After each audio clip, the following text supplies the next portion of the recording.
يعني ايه صلاة ربنا على سيدنا محمد؟ الله أفعاله ليست كأفعال العباد، فرحمة الله ليست كرحمة العباد، حياة الله ليست، دي صفات ربنا يعني، حياة الله ليست كحياة العباد، عظمة ربنا زي ليست كعظمة العباد، وكذلك صلاة الله.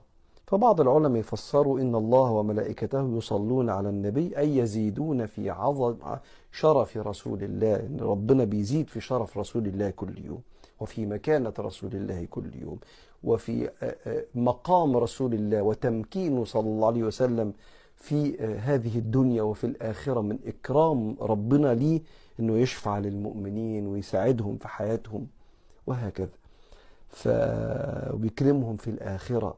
ده كرم، سواء كان النبي عليه الصلاة والسلام عايش في وسط الصحابة، أو لما نروح عند النبي كمان في الآخرة وتشوف تمكين النبي اللي ربنا يديهوله. فالنبي حاجة كبيرة قوي.